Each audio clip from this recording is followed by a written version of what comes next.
Hello मेरे 10th के toppers, आप सभी का स्वागत है मेरे चैनल जस्टफुल क्लासेस में, जहां पर हम आज आपको कराने वाले बायोलॉजी का एक बहुत ही दमदार परिचय। यानी परिचय क्लास का मतलब क्या है? जब भी हम कोई नई शुरुआत करते हैं, क्या किसी भी चीज की शुरुआत करने वाले होते हैं, तो हमें उसके बारे में जानना जरूरी है कि आखिर वो है क्या, क्यों है, कैसे है, कब आया, ये सारी चीजें। उसी तरीके से अगर आप बायोलॉजी की शुरुआत कर रहे हो, वो भी क्लास 10 की बायोलॉजी की, तो आपको उसके बारे में तो पता होना चाहिए ना कि आखिर बायो क्यों है, कहां से आया, कौन लाया। ये सारी चीजें आपको आज के इस वीडियो में पता चलेगा। तो चलिए वीडियो को स्टार्ट करते हैं। स्टार्ट करने से पहले आप सभी से रिक्वेस्ट है कि अगर आप अभी तक हमारे चैनल से नहीं जुड़े हो, तो आप जस्ट 12 क्लासेस का ऐप है, आप उसे डाउनलोड करके टॉपर बैच में जुड़ सकते हो, जहां पर जीरो से तैयारी करवाई जा रही है और आप अपने 10th का फुल प्रिपरेशन हमारे चैनल से कर सकते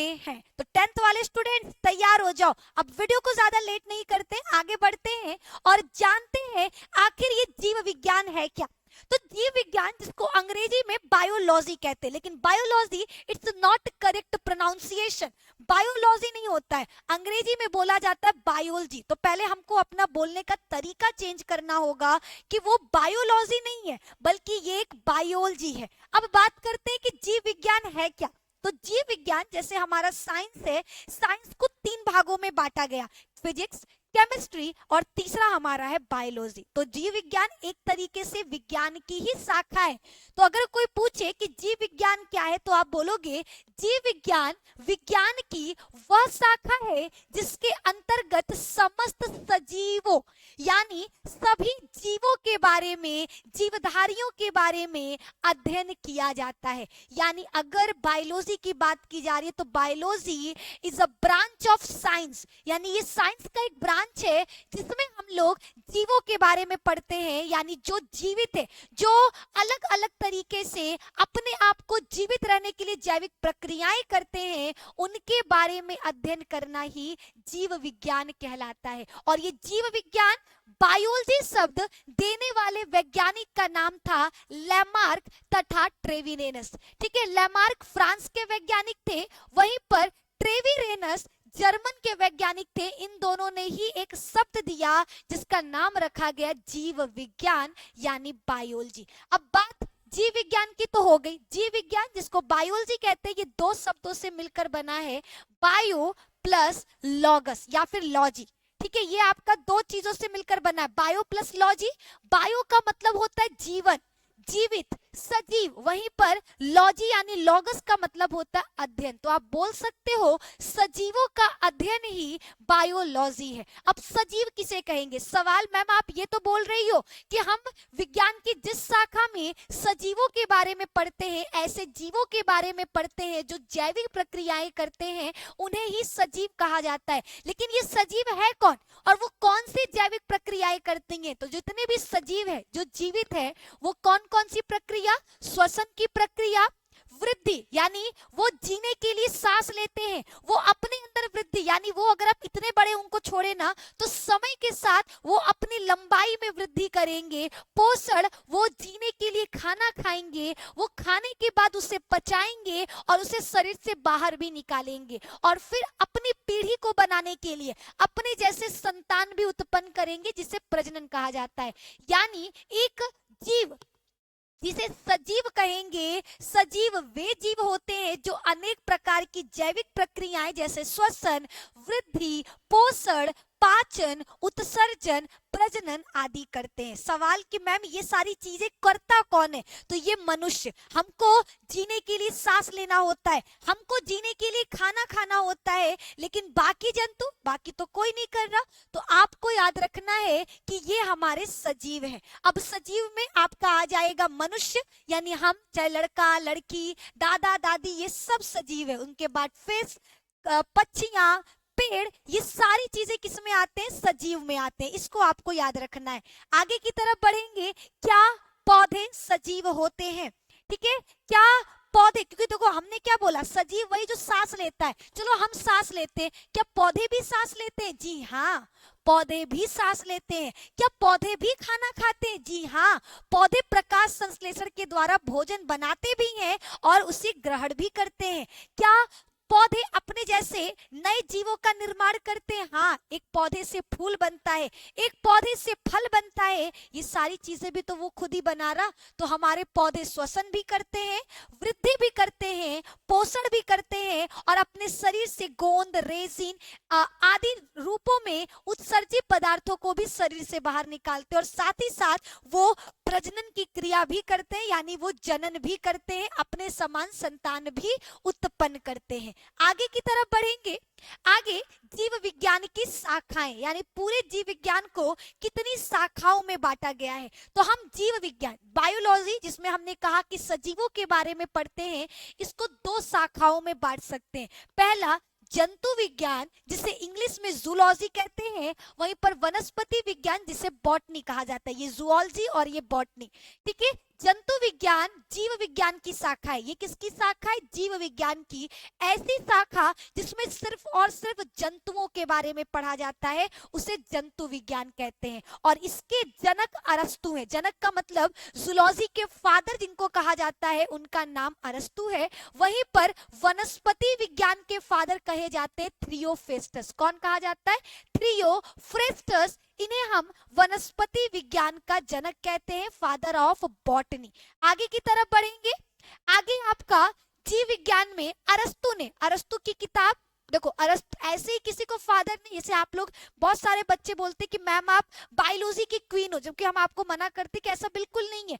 बायोलॉजी की क्वीन का मतलब होता है जिसे सब कुछ पता हो, बायो के बारे में हर चीज जानता हो। लेकिन अभी हम बहुत पीछे, हम अपने आप को क्वीन क्या, प्रिंसेस की श्रेणी में भी नहीं रख सकते, ठीक है। अभी बहुत सारी चीजें हैं जो हमें भी सीखनी है, हमें भी जाननी है। लेकिन उसी तरीके से हम अगर किसी को फादर कह रहे तो इसका मतलब है कि उसको बहुत सारी चीजें पता है जो आपकी सोच से परे है। तो अरस्तु को फादर ऑफ जूलॉजी कहा जाता है, जंतु विज्ञान का जनक कहा जाता है। इसके पीछे क्या रीजन है? तो इसके पीछे रीजन है उनकी पुस्तक।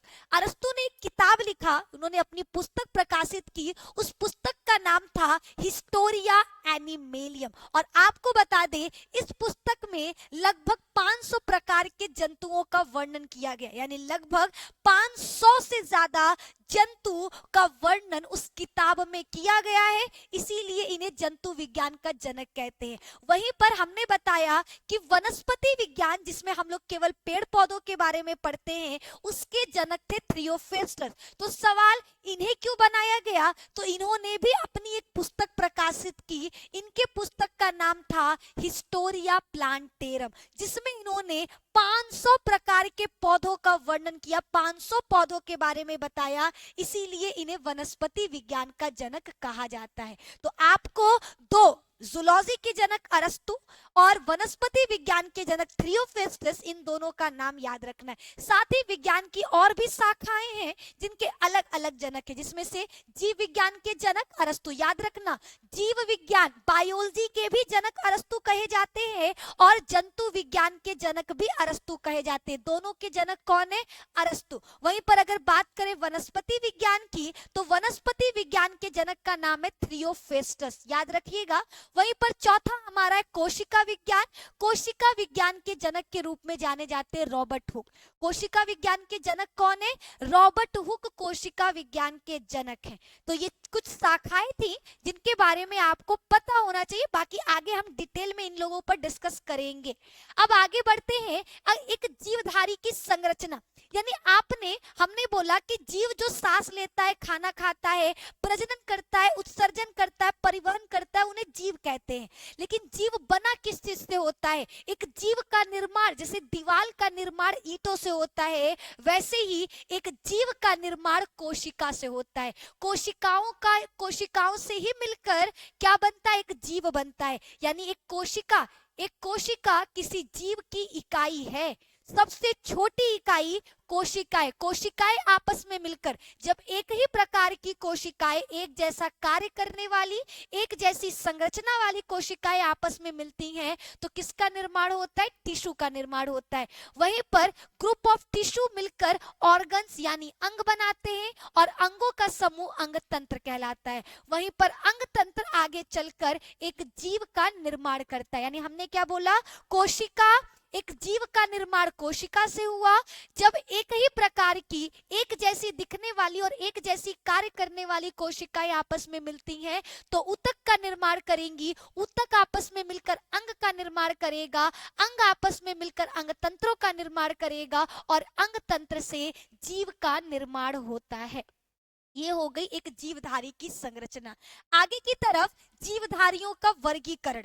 जीवों के आधुनिक वर्गीकरण की शुरुआत कैरोलस लीनियस ने किया था। ठीक है, अगर बात करें कि जीवों को बांटने वाला कौन है, जीवों को उनको यानी कौन सा जीव पौधा है, कौन सा जीव जंतु है, इस तरीके से उनको ग्रुप्स में डिवाइड करने वाले सबसे पहले वैज्ञानिक का नाम था कैरोलस लीनियस। इसी वजह से इनको वर्गीकी का जनक कहा जाता है। ठीक है, जैसे जंतु विज्ञान के जनक हमारे अरस्तु थे, वनस्पति विज्ञान के जनक थियोफेस्टस थे, कोशिका विज्ञान के जनक रॉबर्ट हुक थे, उसी प्रकार से वर्गीकरण के बारे में सबसे पहले कैरोलस लीनियस ने बताया था, इसीलिए इन्हें वर्गीकी का जनक कहा जाता है। अब किसी जीव को कैसे वर्गीकृत करते हैं, तो सबसे पहले हम जीवों को पहचानते हैं कि ये जीव है क्या, इसके लक्षण क्या है, उसके बाद उसका वर्गीकरण करते हैं और देन उसका नामकरण करते हैं।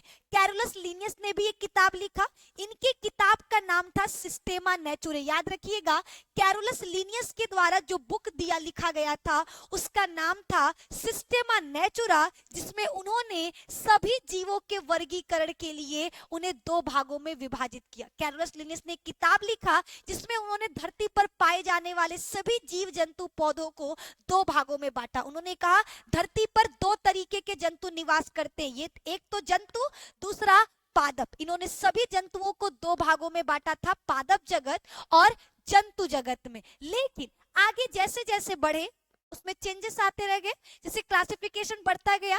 दो जगत पूरे जंतुओं को दो भागों में बांटने वाले कौन थे? Carolus Linnaeus.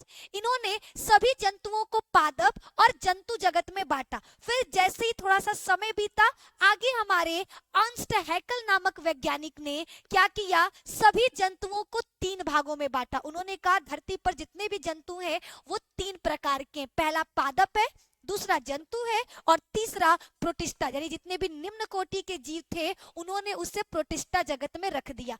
फिर आगे की तरफ बढ़ा और उन्होंने इनके नियम को बदलाव करते हुए आर.एच. वाइटेकर, इनके नियम को सबसे ज्यादा कह सकते हैं कि लोगों ने सराहा, सबसे सटीक माना गया। ठीक है, हमारे जो आर.एच. वाइटेकर थे, इन्होंने धरती पर पाए जाने वाले सभी जंतुओं को पांच भागों में बांटा। इसीलिए इनके द्वारा दिया गया सिद्धांत पांच जगत वर्गीकरण कहलाता है। पहला पादप जगत, दूसरा जंतु जगत, तीसरा प्रोटिस्टा, चौथा मोनेरा और पांचवा कवक। यानी हमारे धरती पर पाए जाने वाले सभी जीव जंतु पौधों को कितने वर्गों में? पांच वर्गों में बांटा गया।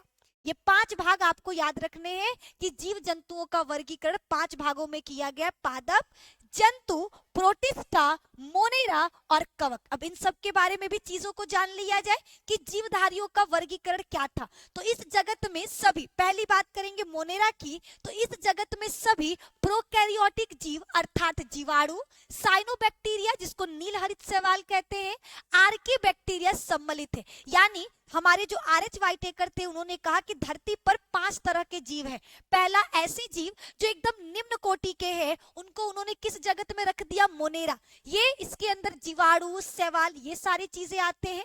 ये जंतु पानी में पाए जाते हैं, यूकैरियोटिक होते हैं और एक कोशिकीय होते हैं। उदाहरण में याद रखना अमीबा, प्लाज्मोडियम, पैरामीशियम, युगलीना, पादप तथा जंतु के बीच का काम करने वाला युगलीना।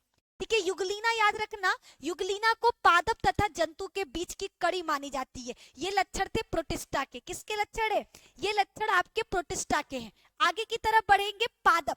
पादप अब किसको कहा जाएगा? यानी पादप हमारे इस जगत में प्रायः सभी रंगीन बहुकोशिकीय प्रकाश संश्लेषण के द्वारा अपना भोजन तैयार करने वाले पौधे आते। पौधों की जगत में किसको रखा गया? तो वे सभी जो प्रकाश संश्लेषण के द्वारा अपना भोजन बनाते हैं, जो पुष्प उत्पन्न करते हैं, या फिर कुछ पौधे ऐसे भी जो पुष्प नहीं बनाते, इन सभी को पादप जगत में रखा गया। ये सर्वव्यापी होते हैं, यानी हर जगह पाए जाएंगे। ये यूकैरियोटिक होते हैं, यानी इनकी कोशिका के अंदर एक विकसित केंद्रक पाया जाएगा। ये बहुकोशिकीय यानी बहुत सारी कोशिकाओं से मिलकर बने होंगे। और इसमें आपका हाइड्रा, जेलीफिश, सितारा मछली, सरीसृप, पक्षी तथा स्तनधारी इस जगत के अंग है। ये किसका लक्षण है?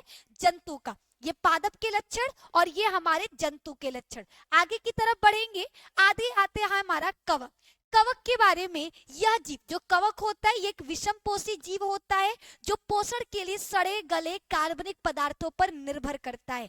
अतः इसे मृतजीवी भी कहा जाता है। यानी जो कवक हमारे जंतु हैं, ये सारे मरे हुए यानी सड़े गले चीजों पर, मरे हुए जंतुओं के ऊपर आपको देखने को मिलेंगे। ठीक है, इसके सदस्य में आपका मशरूम आ जाएगा और भी बहुत सारे जंतु, ईस्ट वगैरह सब कवक के अंदर आते हैं।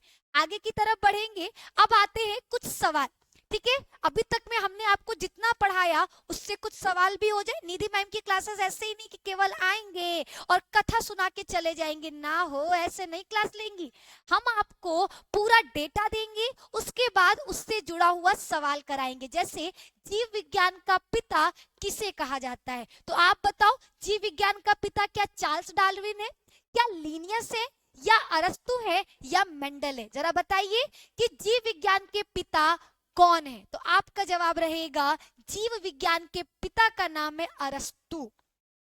जीव विज्ञान, फादर ऑफ बायोलॉजी, हम किसको कहते हैं? फादर ऑफ बायोलॉजी के नाम से अरस्तु को जाना जाता है। क्यों? क्योंकि इन्होंने एक किताब लिखा था, उस किताब का क्या नाम था? हिस्टोरिया एनिमेलियम। ठीक है, इस किताब में उन्होंने क्या किया?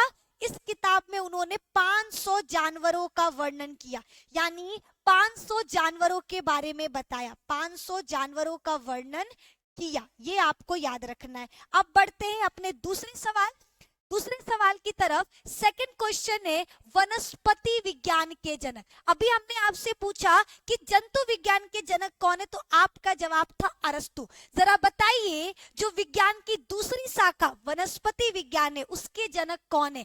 चार्ल्स डार्विन, लिनियस, अरस्तु, या फिर थियोफेस्टस? तो जवाब रहेगा थियोफेस्टस। और क्यों? क्योंकि इन्होंने भी एक किताब लिखा था जिसका नाम था हिस्टोरिया प्लांटेरम। क्या नाम था? Historia plantarum. ये किसके द्वारा?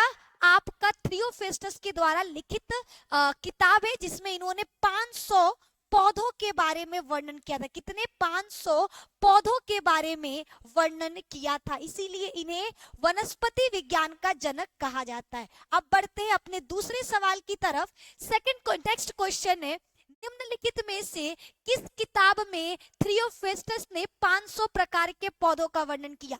यानी थियोफेस्टस के द्वारा वो कौन सी किताब थी जो थियोफेस्टस ने लिखा था, जिसमें 500 पौधों के बारे में बताया? उस किताब का नाम था हिस्टोरिया प्लांटेरम। याद रखना, उनकी किताब का क्या नाम था? हिस्टोरिया प्लांटेरम, जिसमें उन्होंने 500 पौधों के बारे में बताया। इसीलिए इनको क्या कहा जाता है? पादप जगत। ठीक है, पादप वनस्पति विज्ञान, आप सिंपल सा वनस्पति विज्ञान, या फिर अंग्रेजी में बोले तो बॉटनी, बॉटनी का फादर कहा जाता है। अब बढ़ते अगले सवाल की तरफ। नेक्स्ट क्वेश्चन आपका, 5 जगत का वर्गीकरण किसने किया? तो 5 जगत का वर्गीकरण किया था वाइटेकर। याद रखिएगा, WH वाइटेकर नामक वैज्ञानिक ने धरती पर पाए जाने वाले सभी जंतुओं को 5 भागों में बांटा। इन्होंने 5 कौन कौन से भाग लिए? इन्होंने कहा धरती पर एनिमेलियम यानी एनिमल्स पाए जाते हैं, प्लांट्स पाए जाते हैं, उसके बाद उन्होंने मोनेरा बताया, प्रोटिस्टा बताया और फंजाई। ठीक है, इतने भागों में उन्होंने क्या किया है? सभी जीव जंतुओं को बांटा है। ठीक है, पहले मोनेरा, दूसरा प्रोटिस्टा, तीसरा फंजाई, चौथे पर प्लांट्स और 5वें पर एनिमल्स। इस तरीके से क्रम में याद रखना है। अगला, वर्गीकरण की द्विजगत पद्धति, यानी सभी जंतुओं को दो भागों में बांटने वाले कौन थे? तो उनका नाम था कैरोलस लीनियस। कैरोलस लीनियस ने क्या किया था? सभी जीव जंतुओं को दो भागों में, उन्होंने कहा धरती पर सिर्फ दो तरीके के जंतु हैं, या तो वो जंतु है या तो वो पादप है। आगे उनके नियम को अर्नस्ट हैकेल ने चेंज किया, उन्होंने तीन भागों में बांटा। फिर आगे हमारे जो आर.एच. व्हाइटेकर थे, इन्होंने कितने भागों में? 5 भागों में बांटा। ठीक है, आगे बढ़ेंगे। याद रखना, कैरोलस लीनियस को वर्गीकरण का जनक कहा जाता है, क्योंकि सबसे पहले जीवों को वर्गीकृत करने वाले कौन थे? हमारे कैरोलस लीनियस थे, इसीलिए इनको वर्गीकरण का जनक कहते हैं, फादर ऑफ क्लासिफिकेशन कहा जाता है। नेक्स्ट क्वेश्चन की तरफ, कोशिका विज्ञान किसके अध्ययन से संबंधित है? यानी कोशिका विज्ञान में हम किसके बारे में पढ़ते हैं? जीवाणु के बारे में, पौधों के बारे में, कुकुरमुत्ता के बारे में, या कोशिका के बारे में? तो आपका जवाब रहेगा कोशिका। याद रखिएगा, कोशिका विज्ञान के अंतर्गत हम कोशिकाओं का अध्ययन करते हैं। अगला, डेथ को कोशिका विज्ञान के जनक के रूप में जाना जाता है, यानी किसे हम कोशिका विज्ञान का जनक कहते हैं? तो जवाब रहेगा रॉबर्ट हुक। रॉबर्ट हुक को कोशिका विज्ञान का जनक कहा जाता है, फादर ऑफ साइटोलॉजी। कोशिका विज्ञान को साइटोलॉजी कहा जाता है रॉबर्ट हुक को ही, क्योंकि इन्होंने सबसे पहले कोशिका की खोज की थी, इसी वजह से इनको कोशिका विज्ञान का जनक कहते हैं। आगे अगला सवाल, तीन जगत, सभी जीव जंतुओं को तीन भागों में बांटने वाले कौन थे? Ernst Haeckel, R H. Whittaker, Linnaeus, या इनमें से कोई नहीं? तो आपको पता है आर.एच. व्हाइटेकर ने सभी जंतुओं को 5 भागों में बांटा, वहीं पर कैरोलस लीनियस ने सभी जंतुओं को 2 भागों में बांटा, अर्नस्ट हैकेल ने सभी जंतुओं को 3 भागों में बांटा था। वो 3 भाग कौन से थे? पादप, जंतु और प्रोटिस्टा। ठीक है, उन्होंने ये 3 भागों में बांटा था। अब बढ़ेंगे अगले सवाल की तरफ। नेक्स्ट क्वेश्चन, जंतु और पौधों के बीच की कड़ी किसे कहते हैं? यानी वो कौन सा जंतु है जिसके अंदर जानवरों के भी कुछ लक्षण होते हैं और पौधों के भी लक्षण होते हैं? वो जीव है आपका युगलीना। युगलीना आपका जंतु और पौधे दोनों के बीच की कड़ी मानी जाती है, क्योंकि इसके अंदर जंतु और पादप दोनों के गुण पाए जाते हैं। अब बढ़ेंगे अगले सवाल की तरफ। अर्नस्ट हैकेल ने 3 जगत वर्गीकरण में किसे सम्मिलित नहीं किया? हमें पता है कि अर्नस्ट हैकेल ने सभी जंतुओं को 3 भागों में बांटा, उनके 3 भागों में कौन सा नहीं था? उनके 3 भागों में प्लांटी था, एनिमेलियम था, प्रोटिस्टा था, लेकिन मोनेरा नहीं था। लेकिन मोनेरा उनके 3 जगत वर्गीकरण में नहीं था, इसीलिए आपको याद रखना है मोनेरा। आगे की तरफ, व्हाइटेकर के वर्गीकरण के अनुसार निम्नलिखित में से कौन एक जगत का नाम नहीं है? आपको बताना है कि व्हाइटेकर, आर.एच. व्हाइटेकर, जिन्होंने सभी जंतुओं को 5 भागों में बांटा, इनमें से कौन सा एक उन्होंने अपने 5 में नहीं रखा? तो आपको पता है उनके 5 जगत वर्गीकरण में सबसे पहले उनका आ गया मोनेरा, फिर हमने रखा प्रोटिस्टा, उसके बाद हमने रखा फंजाई। ठीक है, फंजाई के बाद हमारा चौथा पादप और 5वां है जंतु। यानी उनके ये है 5 जगत वर्गीकरण, लेकिन इस 5 में जीवाणु का नाम कहीं नहीं है। ठीक है, जीवाणु आपका मोनेरा जगत में था, इस चीज को भी याद रखना है। अगला सवाल, सिस्टेमा नेचुरे पुस्तक किसका लिखा गया है? सिस्टेमा नेचुरा पुस्तक किसने लिखा था? तो हमने बताया था ये पुस्तक लिखने वाले वैज्ञानिक का नाम था कैरोलस लीनियस, जिन्होंने उस किताब में सभी जंतुओं को 2 भाग, जंतु और पादप में बांटा, इसीलिए इनको वर्गीकरण का जनक कहा जाता है। वर्गीकरण का जनक कहा जाता है। तो याद रखना, सिस्टेमा नेचुरा के लेखक कौन है? Carolus Linnaeus. इस तरीके से आज हमने आपको इस छोटे से वीडियो में बायोलॉजी का इंट्रो दिया कि अगर आप बायोलॉजी शुरुआत कर रहे हो तो शुरुआत तभी होगा जब आपका बेस स्ट्रांग होगा, और बेस स्ट्रांग अगर नहीं रहेगा तो फिर आप आगे की चीजों को नहीं समझ पाओगे। तो इस छोटे से वीडियो में हमने कोशिश किया कि आपको बढ़िया तरीके से समझा सके कि आखिर क्या है आपका जीव विज्ञान। तो ऐसे ही वीडियोस के लिए जस्टफुल क्लासेस से जुड़े रहे और आप लोग 10th की तैयारी हमारे चैनल टॉप करो से कर सकते हैं। तो प्लीज टॉप करो को सब्सक्राइब कर ले दोस्तों के साथ, जो लोग भी 10th में हैं प्लीज उनको शेयर करिए और वीडियो को ज्यादा से ज्यादा लाइक करके हमको सपोर्ट दिखाएं। आपके लिए 10th की क्लासेस की शुरुआत की गई है, तो जितने ज्यादा स्टूडेंट्स रहेंगे उतने बढ़िया तरीके से बढ़िया कंटेंट लेकर हम आपके सामने आ पाएंगे। बहुत बहुत धन्यवाद। प्यार सपोर्ट अपना हमेशा मेरे साथ बनाए रहिए। Thank you so much. मिलते हैं नेक्स्ट वीडियो में, जहां पर इसी तरीके से बायोलॉजी का कुछ इंट्रो यानी बेसिक्स पहले हम लोग क्लियर करेंगे। Bye, take care.